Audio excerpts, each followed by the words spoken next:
नमस्कार, तुम्हा सर्वांचे स्वागत आहे धनश्री होम अँड ब्लॉग या माझ्या चॅनलमध्ये. तर आज एक छान असा आपला डेली ब्लॉग आहे. तर आज ब्लॉगमध्ये मी तुम्हाला परफेक्ट असे खव्याचे गुलाबजाम करून दाखवणार आहे व आज टेरेस गार्डनवरची भाजी आलेली आहे तर ती मी काढणार आहे व भाजी बनवणार आहे तर तेही तुमच्याबरोबर शेअर करणार आहे. आज एकादश आहे तर सर्वात आधी म्हटलं घरचं सर्व देवांचं काम आवरून घ्यावे म्हणजे पटपट आपल्याला आवरता येईल. तर देवपूजा करून घेतली, उंबरठा पूजनही करून घेतलं. त्याचं पाणी ते मी झाडांना घालण्यासाठी आणलेलं होतं व आता गार्डनमध्ये मला थोडीशी देवांसाठी एक 4-5 का होईना पण फुले सापडतात तर त्याचा आनंद खूप छान आहे. तर तुमच्या गार्डनमध्ये काय काय लावलेलं आहे तेही मला नक्की कमेंट करून सांगा.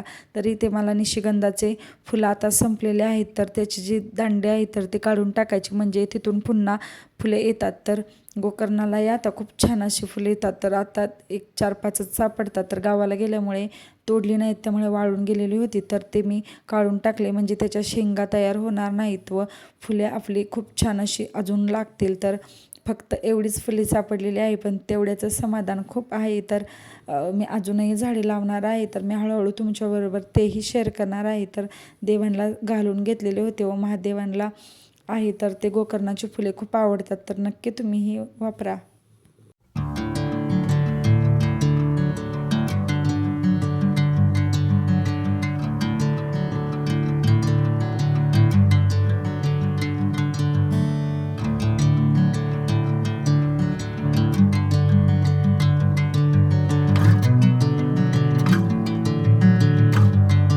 मला तर काय उपवास होता तर मुलांसाठी आणि आव्हांसाठी ते बटाट्याच्या काचऱ्या केलेल्या होत्या. कशा झाल्यात ते मला कमेंट करून नक्की सांगा.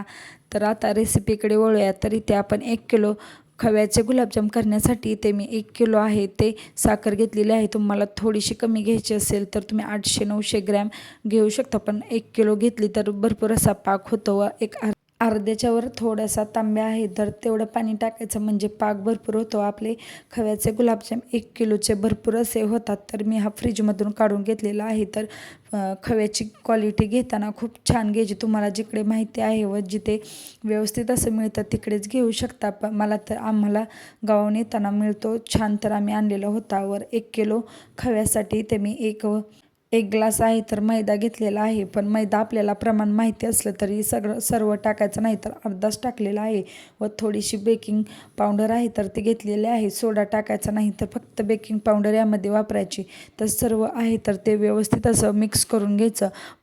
प्रमाण जरी आपल्याला मैद्याचं माहीत असलं तरी एकदम टाकायचं नाही. इकडे पाक उकळी आली की त्यामध्ये 2 ते 3 चमचे ते मी दूध टाकलेलं आहे. हे केल्यामुळे आपले जे पाकातील जी काही घाण आहे तर ती निघते. तर व्हिडिओमध्ये तुम्हाला दाखवते अशा प्रकारे तुम्हीही नक्की करून पहा. यामुळे आपल्या गुलाबजामला एक टेस्ट वेगळीच येते. त्यामुळे ही काढून टाकायचं व गुलाबजामचा पाक आहे तो क्लिअरही दिसतो, असा काळपट मळकट दिसत नाही. तर तुम्ही फरक पाहू शकता कसा पाक आलेला आहे ते. तर त्यानंतरनी ते राहिलेला आहे मी पुन्हा आलेला आहे तर तो सर्व जी काही मळी आहे तर ते काढून घेते. यामुळे आपले पाक आहे तो एकदम क्लिअर असा दिसतो. तर पाक तयार कसा झाला हे पाहण्यासाठी ते बोटावरती घेऊन अशा प्रकारे थोडीशी नॉर्मल तार तयार होईल. तर या पद्धतीचाच पाक आपल्याला हवा असतो. खूप पातळही ठेवायचा नाही, नाहीतर मग आपले गुलाबजाम थोडे जास्त दिवस राहिले तर ते खराब होतात. तर अगदी परफेक्ट असा पाक तर पाहिजे. त्यानंतरनी व्यवस्थित असं मी सर्व गोळा आहे तर तो मळून घेतलेला आहे. खवा आपल्याला छान व्यवस्थित असा मळून घ्यायचा. त्यानंतर मिक्सरच्या भांड्यामध्ये अशा प्रकारे त्याचे तुकडे करून घ्यायचे व व्यवस्थित असे त्याला पल्स मोडवरती आहे तर ते फिरवून घ्यायचं. खूप जास्तही फिरवत बसायचं नाही, फक्त पल्स मोडवरतीच एकदा एक गरका मारून घ्यायचा म्हणजे व्यवस्थित असे आपले गुलाबजाम आहेत तर ते मोकळे होतात व आतून मऊसूद होतात व आपल्या गुलाबजामला चिरा अजिबात पडत नाही. तर ही ट्रिक नक्की तुम्ही एक्स्ट्राचे करा, त्यामुळे अगदी छान असे क्रॅक फ्री गुलाबजाम आपले तयार होतात. तर मी सर्व आहे तर ते मिश्रण फिरवून घेतलं व पुन्हा एकदा हलक्या हाताने त्याला मळून घेतलं. खूप जास्तही जोर लावून आपल्याला नंतरनी गोळा मळून घ्यायचा नाही व व्यवस्थित असं एकसारखा करून घेतला. व तर मग आता आपण गुलाबजाम करायला सुरुवात करूया. तोपर्यंत आपला पाकही तयार झालेला आहे. तरी ते मी अशा प्रकारचा चमचा घेतलेला आहे. तो घेण्याचं कारण एकसारखे असे गुलाबजाम होतात तर तुम्ही नक्की अशा पद्धतीने घेऊ शकता. व वळायलाही आपल्याला पटकन गुलाबजाम आहे तर ते वळले जातात. तर तुम्हाला जर चमच्याच्या सहाय्याने नसेल करायचं, अंदाजे करायचं असेल तर हे करू शकता. पण जर एकसारखे असे तुम्हाला गुलाबजाम करायचे असतील तर चमच्याच्या सहाय्याने करा. पहा किती पटकन असा आपला गोळा तयारही झालेला आहे व अजिबात याला चीर पडत नाही. तर खव्याचे गुलाबजाम आहे तर ते खूप छान असे होतात, अजिबात याला चिरा पडत नाही. आपण जे पॅकेटचे गुलाबजाम करतो त्याला भरपूर अशा चिरा पडतात, तर या खव्याच्या गुलाबजामला अजिबात पडत नाही. फक्त प्रमाण व खव्याची क्वालिटी छान वापरायची म्हणजे व्यवस्थित असे होतात, अजिबात चिरा पडत नाही. कसंही व मळताना या मी दाखवली त्या पद्धतीने मळा. एकदा हातावरती घासून घ्यायचं व त्यानंतरने गोळा तयार करायचा म्हणजे अजिबात चिरा पडत नाही. ही ट्रिक नक्की वापरा, खूप महत्त्वाची आहे. व आपलं जे खव्याचं मिश्रण आहे ते अशा प्रकारे मऊसूत असलं पाहिजे, यामध्ये अशा पद्धतीने बोट गेलं पाहिजे. तर पहा अर्धे मी करून घेतलेले आहेत, तर कसे छान असे अगदी चिरही कुठे पडलेली नाही, तर छान असे गोलगोल गरगरीत झालेले आहेत की नाही ते मला नक्की कमेंट करून सांगा. तर आता अहो बोलले होते मी तुला मदत करू लागते, तोपर्यंत मी म्हटलं करून घेते, कारण अहो पाणी भरायला गेलेले होते तर पटपट असे करून घेतलं व तेल तापवण्यासाठी ठेवलेलं होतं अर्धे झाल्यानंतरने. तर अशा पद्धतीने पटकन असं वरती येईल. आपण तुकडा टाकल्यावरती लगेच गुलाबजाम सोडून घ्यायचे व गुलाबजाम हलवताना उलटण्याचा वापर न करता अशा प्रकारे चमच्याच्या साह्याने कडेच्या साह्याने गोल गोल फिरवून घ्यायचे म्हणजे गुलाबजाम आपले फुटत नाहीत. तर ही ट्रिक नक्की तुम्ही वापरा, अजिबात उलटण्याचा वापर करायचा नाही. जेव्हा काढायचा आहे तेव्हाच उलटण्याचा किंवा मग झाऱ्याचा वापर करायचा. व गुलाबजाम टाकताना पाक हा नेहमी कोमटच पाहिजे, थंड पाकामध्ये गुलाबजाम टाकायचे नाही. व कढईतून काढले की डायरेक्ट पाकामध्ये गेले पाहिजेत, तरच आपले गुलाबजाम खूप छान असे फुलतात. व आधीचा जो आपण पहिला घाणा टाकला होता तर त्यातील अर्धे गुलाबजाम तर अर्धे डुबलेले होते दुसरा घाणा टाकेपर्यंत. तर या पद्धतीने तुम्हाला पाक कोमट पाहिजे व कढईतून तळलेले गुलाबजाम डायरेक्ट पाकामध्ये गेले पाहिजेत. या पद्धतीने करा म्हणजे व्यवस्थित असे आपले गुलाबजाम आहे तर ते आतपर्यंत मुरले जातात. तर ह्या काही साध्या सोप्या ट्रिक आहेत तर त्या वापरून तुम्ही नक्की करू शकता. अगदी परफेक्ट असे तुम्हाला गुलाबजाम आहेत तर ते बनवता येतील. आता मला तरी भरपूर अशी प्रॅक्टिस झालेली आहे. तर आम्ही तर पॅकेटचं जे गुलाबजामचं पीठ मिळतं ते आणतच नाही, तर डायरेक्ट खवा आणूनच करतो. अगदी छान होतात. व एकदा का तुम्हाला खव्याचे गुलाबजाम खायची सवय लागली तर तुम्ही अजिबात आणणारच नाही. गुलाबजाम खाणारी माझी पिल्ल काय पाहिजे, काय काय या गुलाबजाम म्हण, गुलाबजाम काय पाहिजे, काय पाहिजे, जकलम काय पाहिजे मला सांगायचं, काय पाहिजे, गुलाबजाम नीट, काय पाहिजे, काय पाहिजे,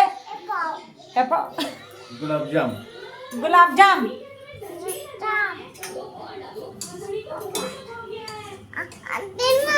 हा ना, काय पाहिजे, उद्या टिफिनला देऊ का गुलाबजाम, टिफिनला गुलाबजाम देऊ का, हा टिफिनला देऊ का, हा हा हा उद्या गुलाबजाम किती पाहिजेत डब्याला सांगा चला. किती पाहिजेत गुलाबजाम डब्याला, मग तुझं ना व्हिडिओ काढणार. भैया सांग रे, भैया तुला किती पाहिजेत गुलाबजाम,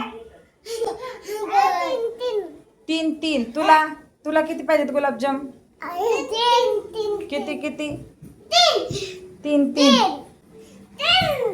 किती, हा असं 3 करून दाखवा. कसं असतात 3 किती,